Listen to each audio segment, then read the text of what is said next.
Milenio 3, en la cadena SER, con Iker Jiménez.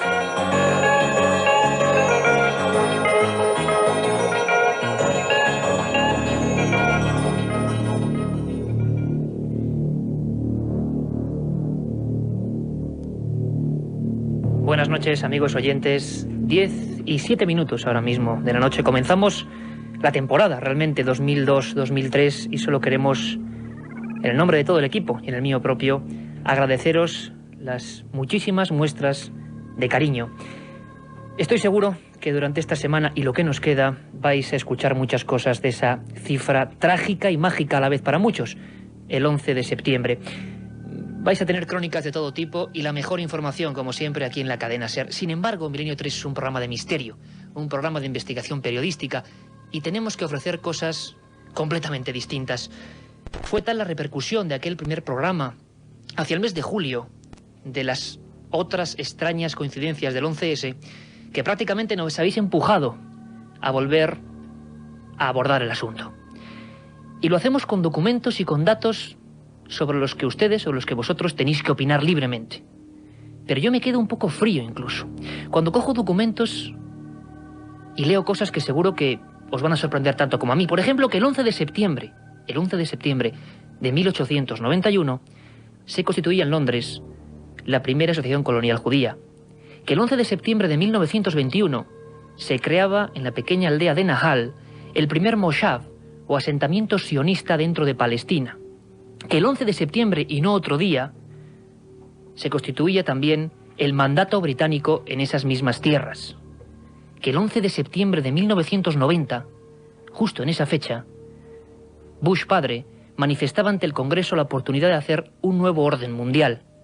Que el 11 de septiembre de 1999 se hizo público a nivel oficial la firma de Yasser Arafat y el primer ministro israelí Ehud Barak del Tratado de Paz conocido como WY2. Que el 11 de septiembre es el día 254 del año, que según los que trabajan con la numerología suma 11, 2 más 5 más 4. Que justo el 11 de septiembre faltan 111 días para acabar el año. Que el primer avión que se precipita contra la Torre Gemela es el de American Airlines 11. Que New York City tiene 11 letras. Que Muhammad Atta tiene 11 letras. Que ese avión, el piloto de la muerte, llevaba a 92 personas. 9 más 2, 11. A la vez iban 2 pilotos y 9 auxiliares. 9 más 2, 11. Que The Pentagon, en inglés, suma 11 letras. Que esos edificios que ya son historia cumplían ese día su 29 aniversario, su 29 año de funcionamiento. 2 más 9 suman 11. ¿Tiene esto algo de lógico? ¿Pura casualidad numerológica? Pues bueno, la verdad es que aquí en Milenio 3 no podemos responder. Lo que sí podemos hacer es sobrecogernos con ustedes, con vosotros, de que estas cosas ocurran. Da la sensación de que ese día 11, esa clave 11, tenía algo que ver con los sucesos. A mí me gustaría en este primer programa, no es casualidad tampoco, ni mucho menos, tener una conversación y preguntarle personalmente a una de las personas que yo más admiro, auténtico maestro de periodistas, y que precisamente ahora, prácticamente recién salido del horno, tiene un libro fabuloso, Mi Dios favorito, y además que después de una triste enfermedad, pero de la que hay que salir siempre con mucha alegría y con más fuerza que nunca, después de ese periplo, está ya con nosotros. Quería preguntarle qué opina del 11 de septiembre a un gran amigo y a un gran periodista que es Juan José Benítez. Juanjo, buenas noches. Hola Iker, muy buenas noches. Creo que te has pasado un poquito como siempre. Tú sabes... No soy maestro de nada y cada vez sé menos. Pero bueno, respondo a tu pregunta encantado. Mira, yo recuerdo que el 11 de septiembre estaba en el Museo de la Sábana Santa de Turín a la hora en la que se estrelló el primer avión, creo que recordar, o el segundo. Y un mes después, en octubre del año pasado, después de hacer algunas averiguaciones, yo en público y en privado dije lo mismo que voy a decirte ahora. Y hombre, no me gustaría ocasionarte ningún problema, ¿no? Pero habla libremente, Juanjo. Sí, en aquella ocasión, y lo mantengo y lo sostendré y lo sostengo, salvo que, bueno, pues algún día me dé cuenta que estoy equivocado, entonces rectificaré. Yo creo que todo esto es mentira. Es decir, no es lo que nos han contado. Sería para hablar mucho tiempo, pero trataré simplemente de resumirlo, de decirte que estoy completamente convencido de que esto es un montaje de los propios norteamericanos y que han utilizado al Islam y han utilizado a la sociedad esta, Al-Qaeda o como se llame, para montar una trama terrorífica y diabólica. Es tremendo lo que dices. Precisamente en julio, Juanjo, aquí en Milenio 3, para toda la red de la cadena SER, en España y en el mundo, hablábamos de esas cosas que no se cuentan habitualmente y que están ahí y que nos causan todavía pues muchas dudas, ¿no? Porque nadie acaba de creerse cómo es posible que esto ocurra. ¿Tú crees, Juanjo, que hablábamos de la fecha, dejándola incluso un poco al margen, pero que se sabía que iba a ocurrir esto? En América ya hay voces disonantes que dicen que se sabía que iba a ocurrir. Sí, yo lo que he podido averiguar es que algunas determinadas secciones, por llamarlo de alguna manera, de determinadas agencias gubernamentales de inteligencia norteamericanas, especialmente militares, tenían perfectamente sabido lo que iba a ocurrir. Es más, yo estoy convencido de que fue planificado por ellos, con una intencionalidad o intencionalidades muy duras, muy graves, de las que sabemos solamente una parte, es decir, Afganistán. Pero se nos ha mentido incluso por qué se ha conquistado Afganistán o por qué se ha intentado derrocar o se ha hecho el derrocamiento del gobierno de Afganistán. Para mí la clave está dentro de 8, 10 o 15 años, sencillamente con el problema número uno para Estados Unidos, que es China. Es decir, Afganistán sería una base de control de China. Y, por supuesto, un sistema muy interesante de control del gas, del petróleo, del uranio, etcétera, y de la zona, naturalmente, como una zona geoestratégica muy importante. Toda una trama, Juanjo, casi de tintes financieros que ya se empieza a denunciar. Vamos a hablar hoy con periodistas, psiquiatras, corresponsales de la cadena SER en Washington, que ya empiezan a hablar de eso que el pueblo americano se lo empieza a preguntar, ¿no? Sí, lo que pasa, Iker, es que, como tú habrás podido observar en los medios de comunicación, televisión, prensa escrita, etcétera, nadie se atreve a decirlo. Nadie dice sencillamente el señor Bush es un gran mentiroso. Las agencias norteamericanas de inteligencia son grandes mentirosas. Nos están engañando miserablemente. Y están utilizando al fanatismo islámico, que existe naturalmente, como una pieza, como una llave inglesa, que les viene muy bien para sus intereses. Hay un área amplísima de cosas, imagino, Juanjo, que hasta dentro de muchos años, si es que se saben, sí, pues no vamos a conocer. A mí hay una cosa, y además enfocándolo casi a ese libro que desde luego recomendamos, que se presenta en la Casa de América, precisamente, también es casualidad, el 11 de septiembre, en la Casa de América en Madrid, en el corazón de Madrid, en un lugar además emblemático, a las 20 horas de ese 11 de septiembre. Tú hablas de mi Dios favorito y mucha gente, incluso hablando del misterio, porque con fanatismo lo arreglamos todo, y sin embargo, ¿qué misterio hay, Juanjo, en la mente de una persona, por ejemplo, como ese Mohamed Atta, piloto de la muerte? La gente dice, no, era un fanático y ya está. Sin embargo, yo me pregunto, y estoy seguro que mucha gente, ¿qué puede haber, casi como un trance semimístico, qué puede pasar en la mente de esa gente para hacer esa especie de inmolación ritual? No se ha investigado mucho, ¿verdad? ¿A qué límites que no conocemos llegan estas personas? Bueno, ellos, las agencias de inteligencia sí lo saben, lo conocen, lo han investigado. Hombre, yo lo que trato de transmitir en mi Dios favorito es hasta dónde puede llegar, como tú apuntas muy bien, el fanatismo, del color que sea, de la religión que sea, porque hay fanáticos en todas partes. Por supuesto. Y en el caso del Islam, los fanáticos se apoyan fundamentalmente en lo que dice el Corán. El Corán, si yo no recuerdo mal, hay por lo menos 33 alusiones clarísimas a la Guerra Santa y a matar y a hacer pedazos a los infieles. Es decir, y es la única razón de la existencia y de la vida de estos individuos, de estos fanáticos. No hay otra, aparte de lo que pueda haber de rencor hacia Occidente, pero está mezclado fundamentalmente con su vivencia del Islam.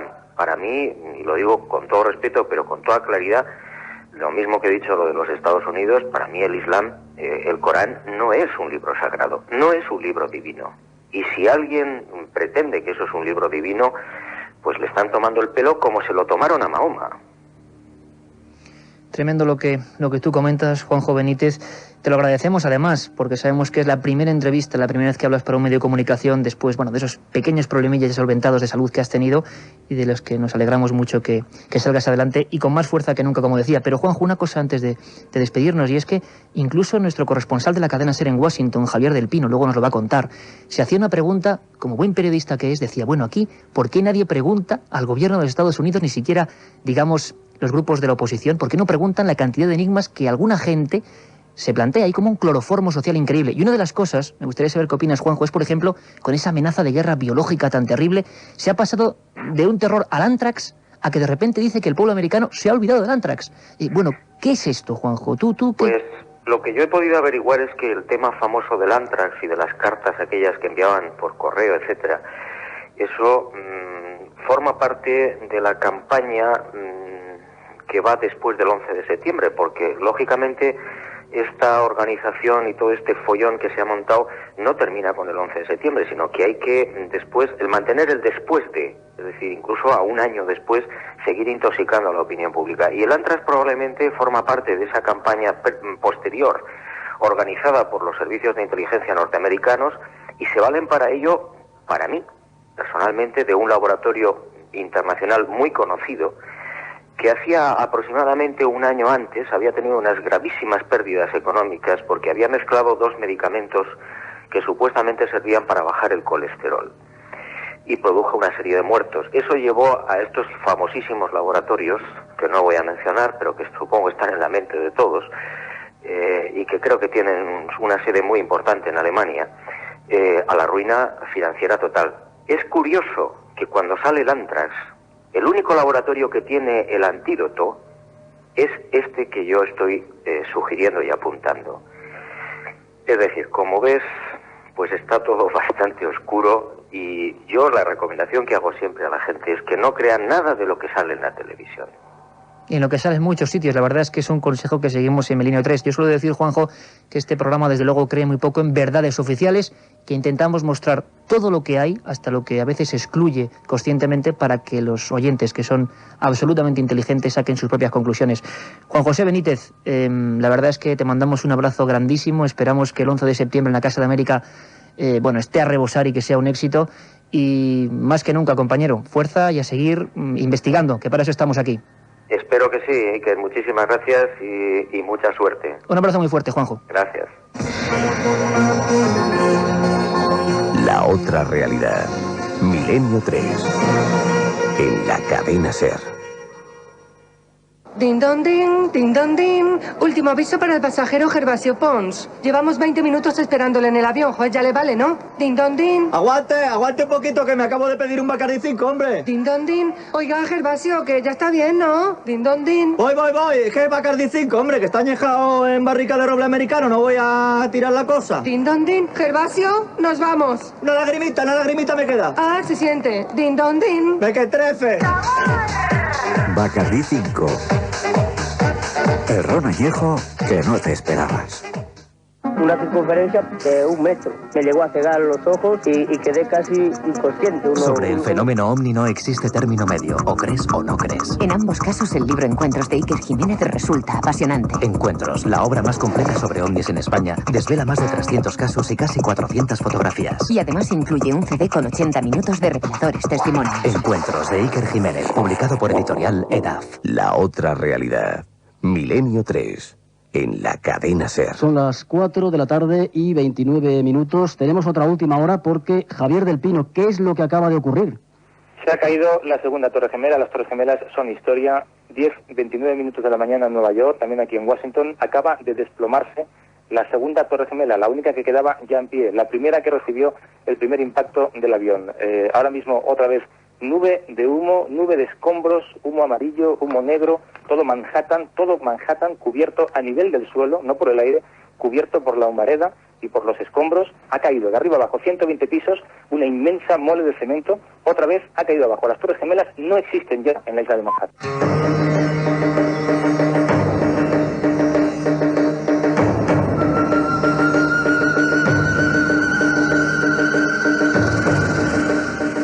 Se acerca la efeméride clave.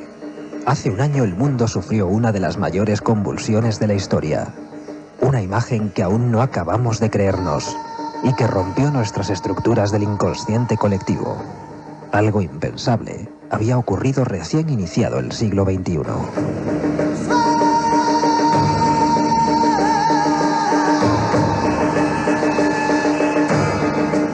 El desastre de las Torres Gemelas aún está rodeado de enigmas. Para muchos, el acto de barbarie fue elegido concienzudamente siguiendo unas pautas escritas hace milenios en diversos libros sagrados.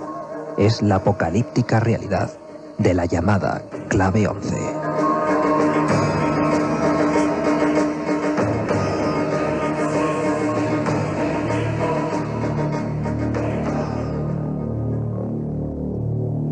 Tremendo lo que nos contaba, a modo personal, Juan José Benítez en esta primera entrevista, después de esa tremenda operación a corazón abierto.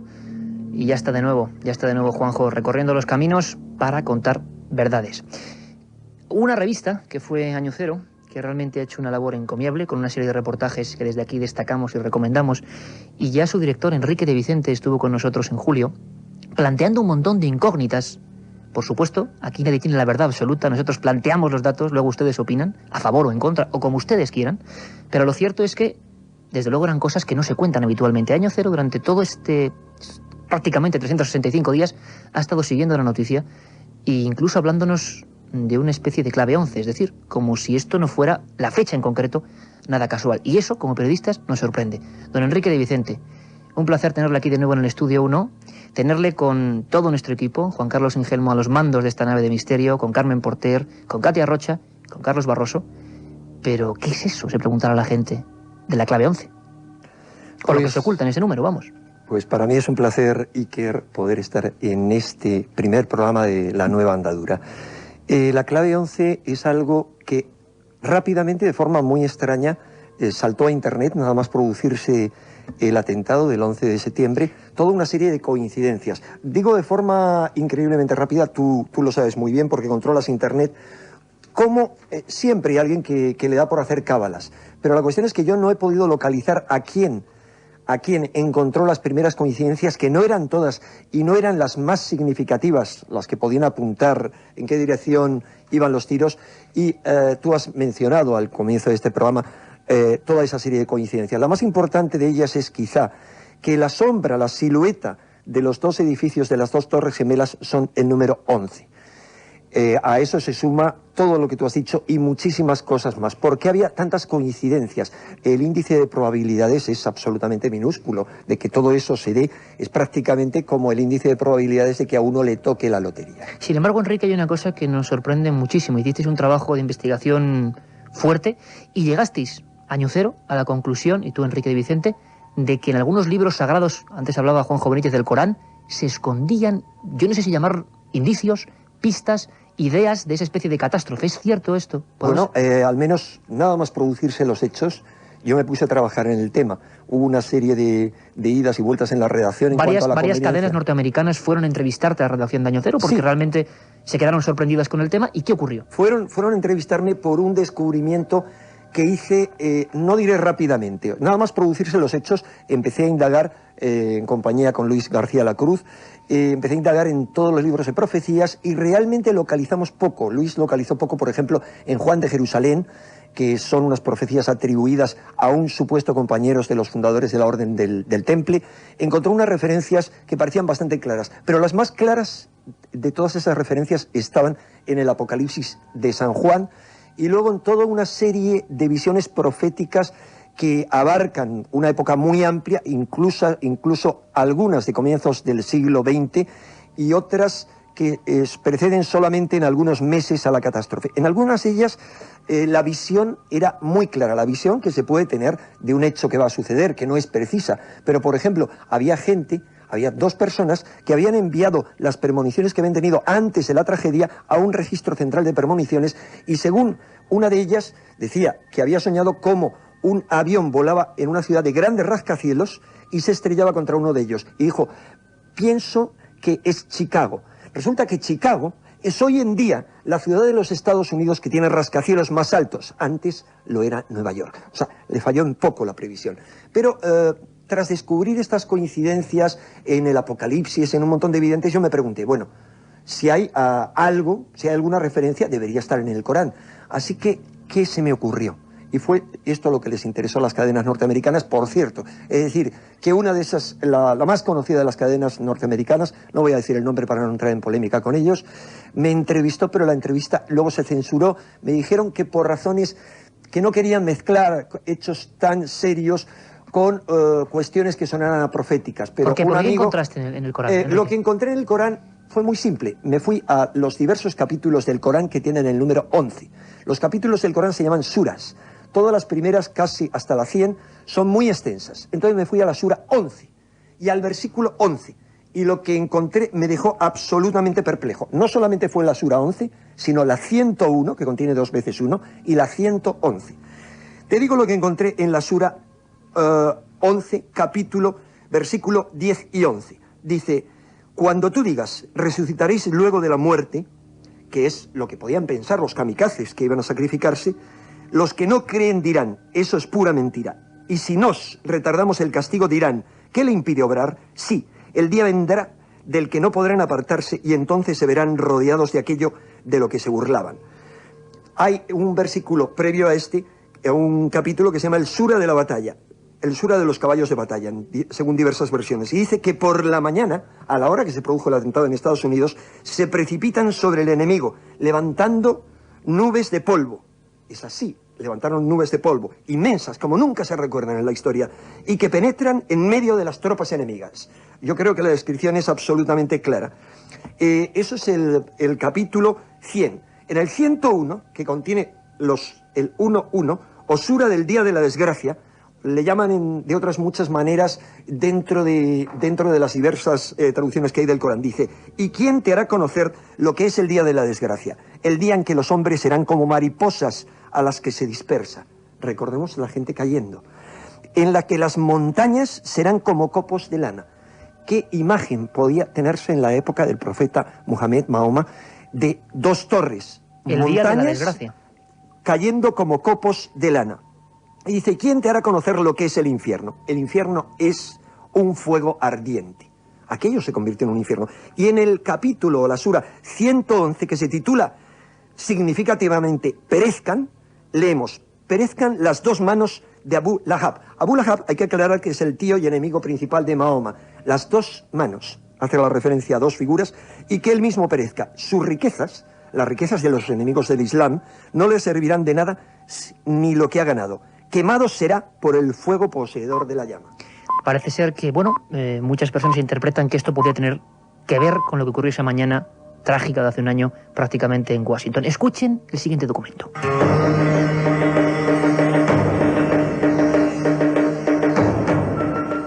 Las voces disonantes, incluso de altos cargos norteamericanos, que denuncian una misteriosa trama con tintes económicos en torno al 11S. Juan Carlos, luego ya por...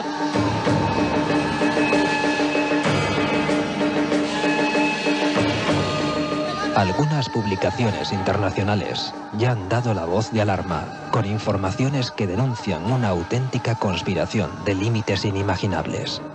Para estos medios, una élite estadounidense se benefició económicamente de lo sucedido aquella mañana en el corazón financiero del mundo.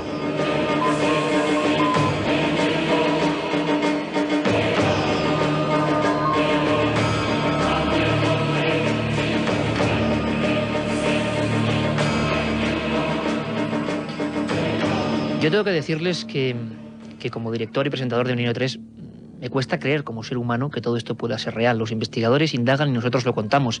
Y la verdad es que cuando menos es apasionante e intrigante escuchar este tipo de documentos.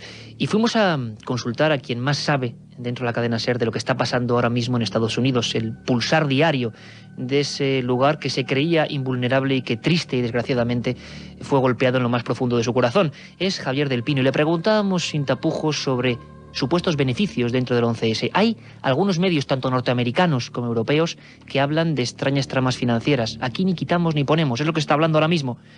Pero habitualmente, hay que decirlo, tampoco se cuenta con detalle. Javier del Pino nos decía esto. Sí que se ha hablado alguna vez de beneficios marginales, pero a mí una de las cosas que más me ha sorprendido a lo largo de este año es precisamente esta capacidad para ocultar propios errores, ¿no? O para ocultar datos que pueden ser tremendamente escandalosos, como este que tú dices, o el hecho de que, por ejemplo, la Agencia Nacional de Seguridad, que es una compañía la más súper secreta que hay aquí, por encima incluso de la CIA y del FBI, que depende directamente de la Casa Blanca, tuviera una grabación del día 10 de septiembre en la que varias personas hacían comentarios sobre que el día siguiente era el día cero, que a las 8:46 pasaría lo que iba a pasar, o a las 8:30 pasaría lo que iba a pasar, que las Torres Gemelas eran el objetivo final, que iban a morir miles de personas. Esto está grabado, esto está en los despachos de algunos senadores que crearon aquella comisión de investigación sobre la información anterior al 11 de septiembre, pero esto, sin embargo, no trasciende como escándalo a la opinión pública, que es lo que más me sorprende. Yo no sé si es que hay una operación de relaciones públicas tremenda de la Casa Blanca que consigue convencer a editores de periódicos y editores de semanarios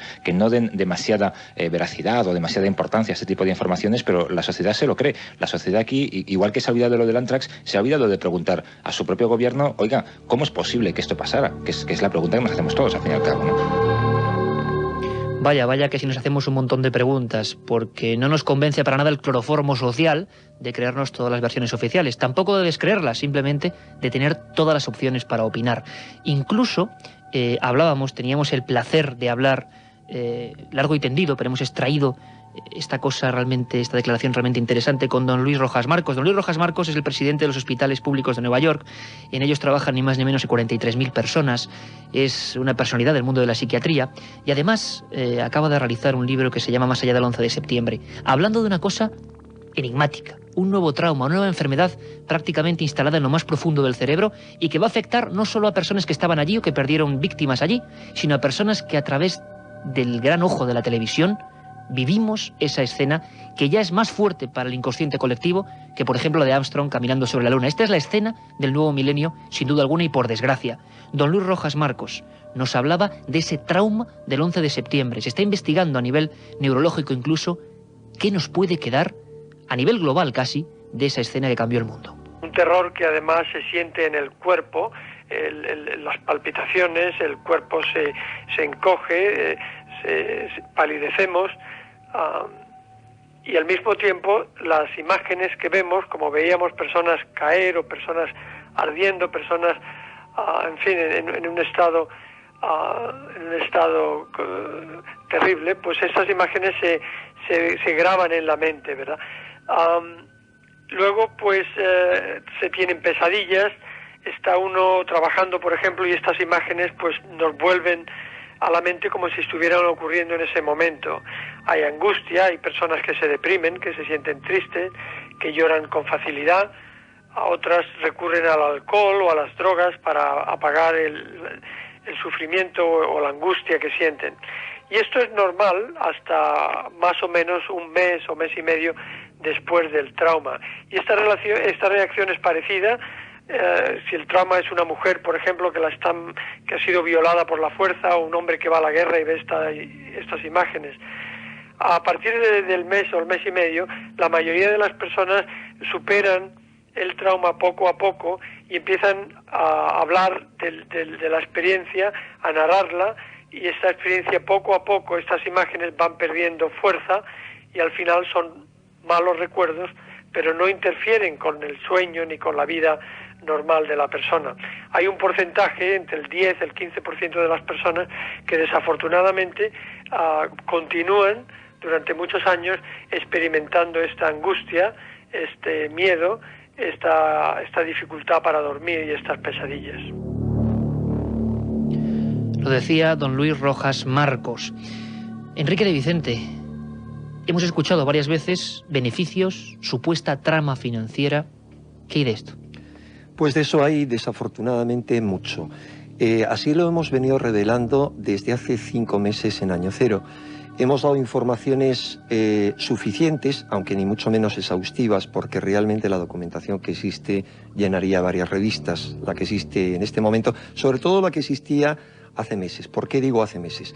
Porque, curiosamente, yo no soy un experto en informática, pero las páginas web que informaban de toda esta trama financiera y de toda la conspiración últimamente están inaccesibles. No hay forma de acceder a ellas, y hay otras expertas especializadas en conspiraciones que han dejado de publicar cosas sobre el 11 de septiembre, o algunas que no han publicado prácticamente nada. Hombre, lo más curioso y lo más asombroso de todo esto no es solamente la trama financiera que en su día reveló toda la prensa, pero apuntando a que quienes se habrían beneficiado supuestamente eran los colaboradores económicos de Osama Bin Laden, como habían explicado cómo gente que conocía con antelación que se iban a utilizar aviones de las compañías United Airlines y American Airlines habían hecho un tipo de juego financiero que es como una opción de compra de esas acciones, se habían multiplicado su valor por 25. Pero no se quedaba aquí solamente, sino que las opciones de compra también se cernieron sobre las compañías aseguradoras, que perdieron unas cantidades económicas tremendas con esa catástrofe. Pero no solo eso, sino con toda una serie de empresas que estuvieron implicadas en el desastre. ¿Qué es lo que ocurre? Que cuando se ha investigado por parte de algunos periodistas e investigadores esa trama financiera, los beneficios, que no son demostrables porque se habían hecho mediante un sistema que impide conocer quién ha hecho la operación, más bien apuntaban al interior de Estados Unidos. Y claramente quien se ha beneficiado de los hechos que han sucedido después, hoy mismo viene en la prensa, ha sido toda la industria norteamericana prácticamente en todos sus sectores, empezando por el armamentístico, pero siguiendo por otra serie de sectores como el petróleo, el gas, porque como ha dicho muy bien Juanjo Benítez, el interés de Afganistán no solamente es clave estratégicamente pensando en China, sino es un punto de paso de oleoductos y de gasoductos, y los talibanes, con los que se pensaba llegar a una negociación en los meses anteriores, habían dicho no.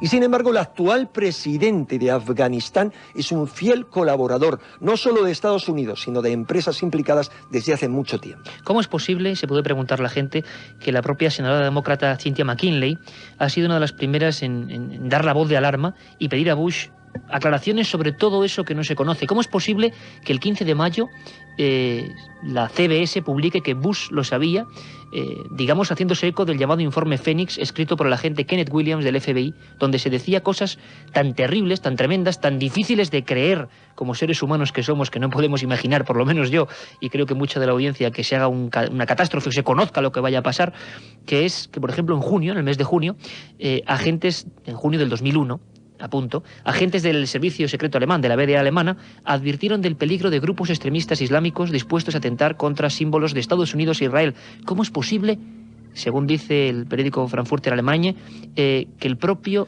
Putin avisara también a la CIA? Y la gente se pregunta... Eso lo ha declarado públicamente Putin, ¿eh? ¿Cómo no se ha actuado?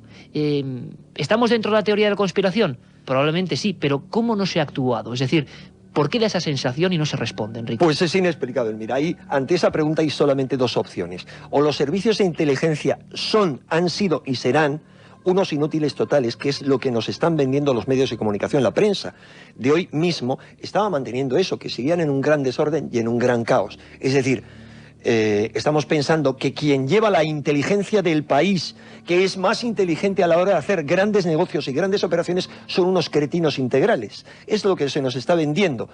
Y la otra opción es que no es eso. Eso es lo que se nos ha vendido y lo que todo el mundo se cree. Y la otra opción es que al más alto nivel había gente que lo sabía y que impidió actuar. Porque no solamente es el informe de ese agente del FBI, sino otro más, el de una agente, la agente Colin Rowley, que declaró con lágrimas en los ojos que la agencia para la que había trabajado durante muchos años la había defraudado. Esto no es una tontería. Esto ha sido portada de la revista Time. Ha salido en las revistas y en los periódicos más prestigiosos de Estados Unidos en portada.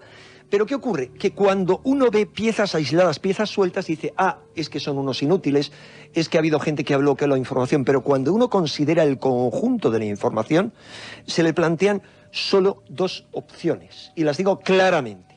Una, las de los más extremistas, según la cual, y esto se han publicado incluso libros, a uno de ellos en nuestro país, sosteniendo esa hipótesis, y otro publicado por un investigador francés, que también se ha traducido aquí, la hipótesis de que el atentado fue organizado por élites de máximo poder en Estados Unidos, Y la otra opción es que el atentado realmente existía. Yo me apunto a esta segunda opción.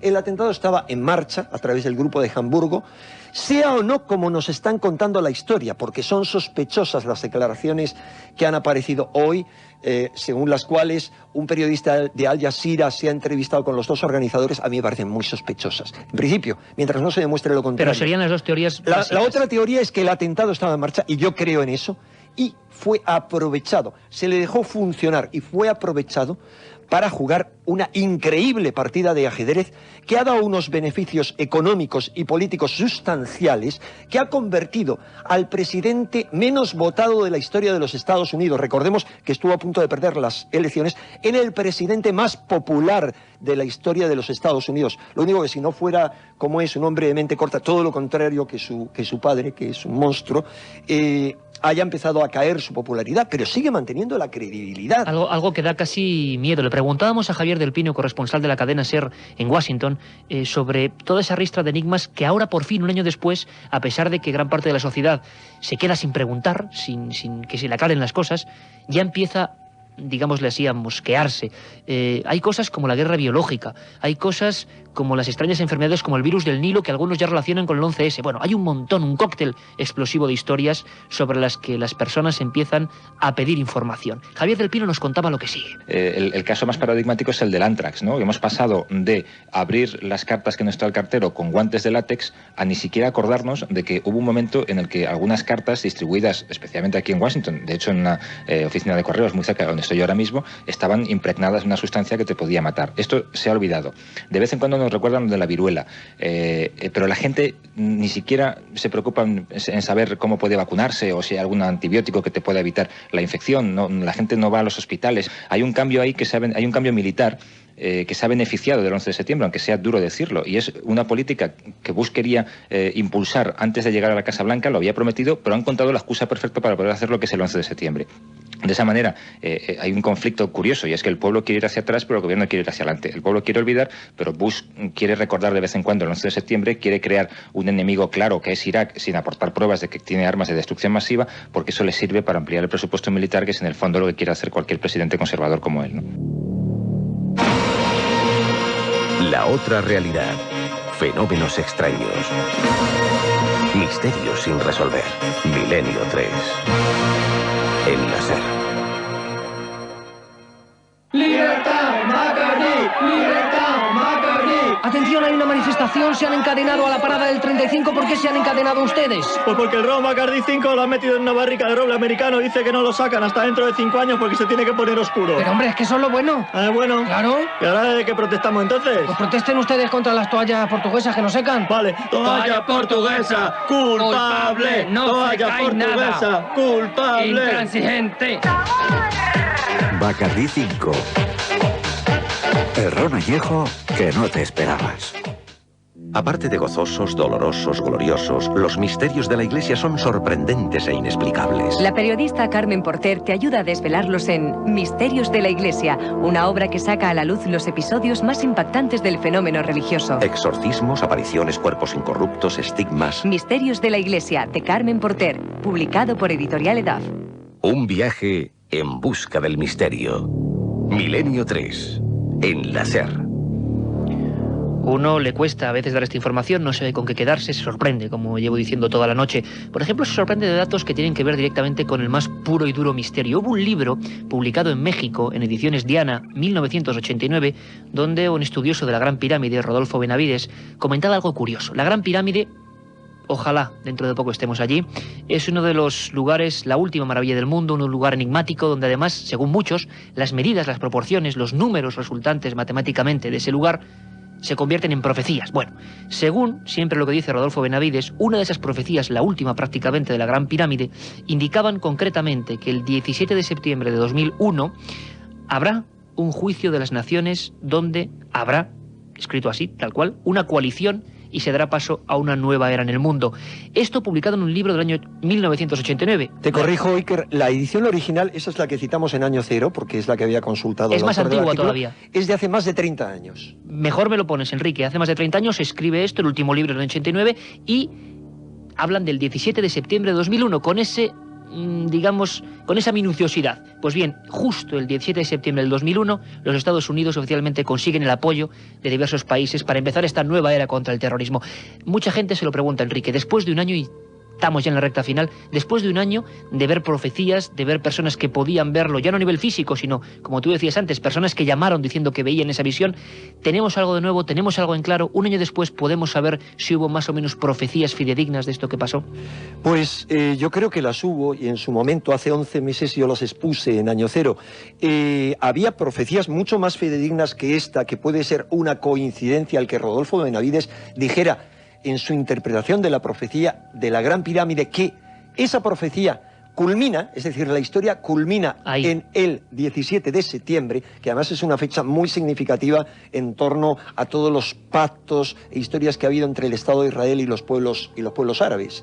Eso es muy importante.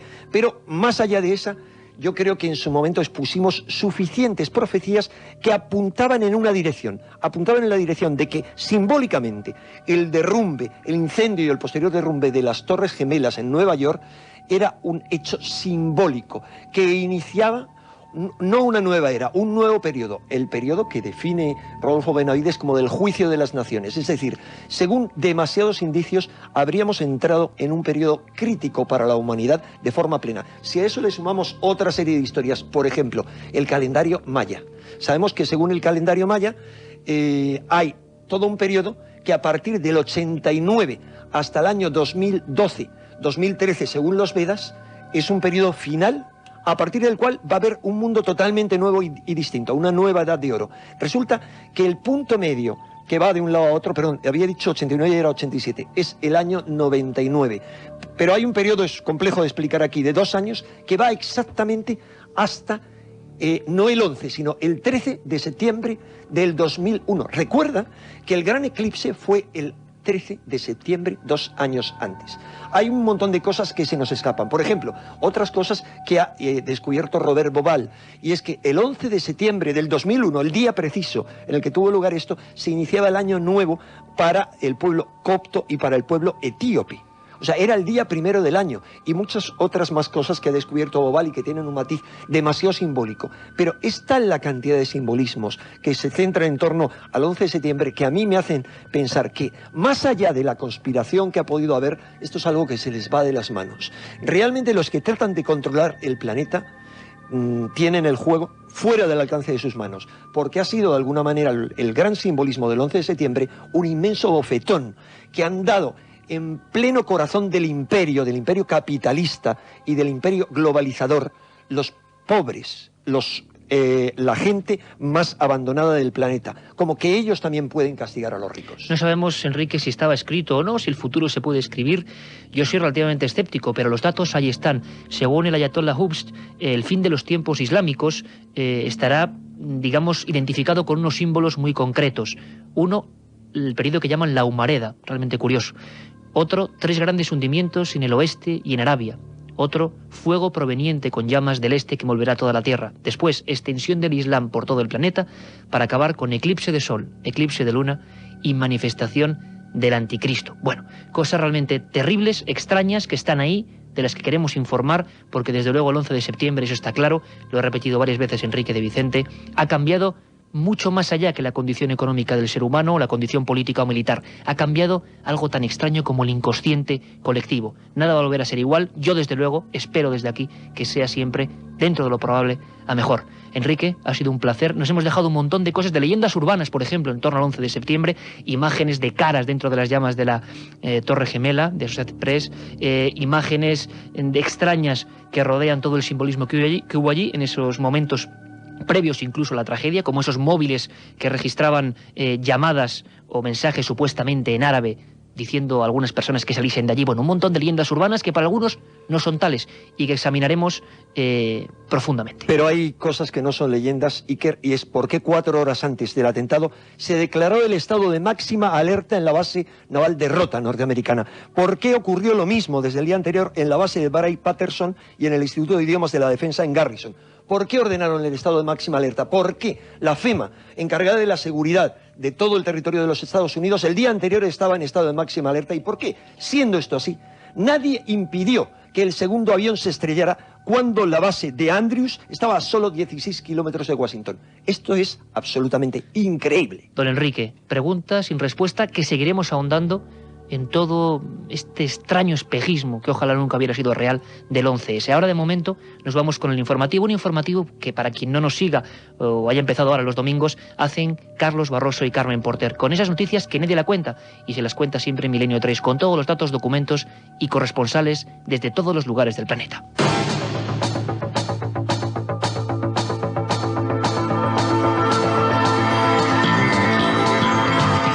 No estamos a finales de siglo ni de milenio, pero eso no es un obstáculo para que las sectas sigan extendiendo sus mensajes apocalípticos anunciando el fin del mundo. Es el caso del grupo Neofag, considerado por los servicios secretos franceses como uno de los más inquietantes de cuantos actúan en el país vecino. Esta secta cree que la extinción de la raza humana está a la vuelta de la esquina. El próximo 24 de octubre no es el primer mensaje de estas características que se produce en los últimos tiempos, ni será el último. A nadie se le escapan las nefastas consecuencias que tienen mensajes de este tipo, que en muchas ocasiones han acarreado un trágico desenlace: la autoinmolación de los propios miembros de la secta. Enseguida nos lo cuentan desde Francia. Antes les hablamos de otras noticias en titulares con Carmen Porter. Un grupo de científicos aporta nuevas pruebas sobre la existencia del Yeti.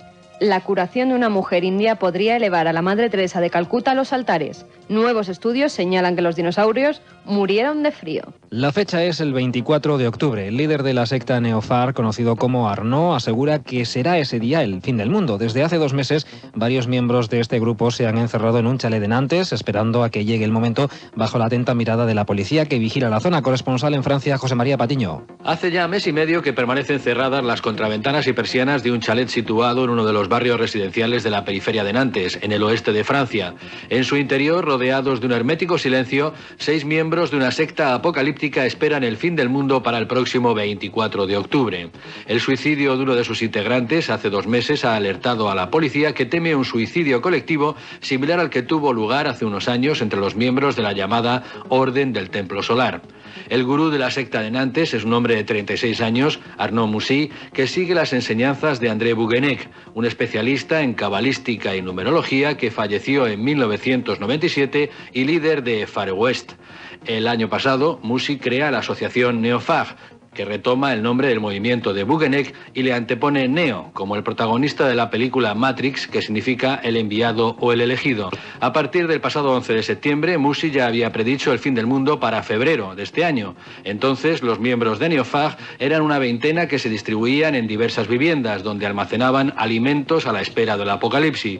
No se produjo, aunque sí una redada de la gendarmería, que dispersó al grupo y lo redujo a sus 6 integrantes actuales, que de nuevo esperan, en este caso bajo la atenta mirada de la policía secreta. Exploradores británicos han encontrado en la isla indonesia de Sumatra 2 pelos que podrían pertenecer al Yeti. El descubrimiento, que podría resolver el enigma del hombre de las nieves, se está analizando en la Universidad de Melbourne, en Australia. Hasta el momento, los investigadores no han encontrado ninguna similitud entre estos cabellos y los de cualquier otra especie. El científico australiano Hans Brunner ha comparado las pruebas aportadas por los exploradores británicos con los cabellos de orangutanes, chimpancés, gorilas, osos, macacos y hasta con lo de los humanos, y no ha encontrado parecido alguno. Por su parte, el profesor de zoología y experto en primates, Colin Groves, se encuentra examinando las huellas que los investigadores le han proporcionado y ha declarado que por el momento no puede ofrecer conclusiones, pero que van a ser buenas noticias. Lo que los estudiosos sí han podido confirmar es que los pelos coinciden con la descripción que los nativos de Sumatra dan del pequeño hombre de los bosques, una criatura de algo más de 1,5 metros de altura, con andares muy parecidos a los de los hombres y largo pelo anaranjado. Y es el momento de contarles ya otras noticias de forma breve.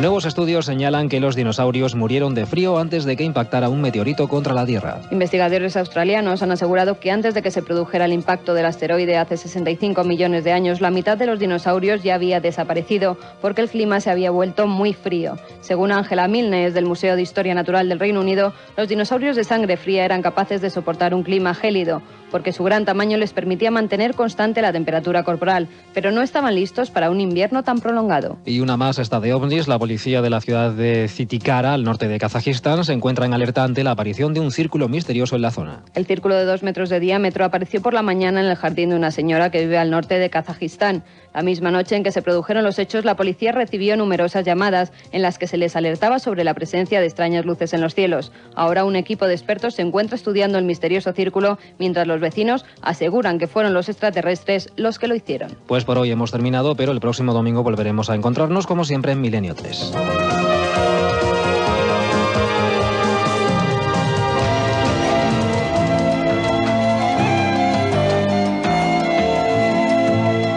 Y con esta sintonía, la de nuestra recta final, llegamos a los mails. ¿Hay que enviar, Carmen, a dónde? A milenio3@cadenaser.com, milenio3 con número @cadenaser.com. Hasta allí nos han llegado muchos mails, como el de Enrique García, preguntándonos sobre la psicofonía que grabamos en la calle San Luis. ¿Salió algo? ¿No salió nada? Bueno, salieron voces, pero creemos, porque aquí somos rigurosos, que eran voces de origen perfectamente natural.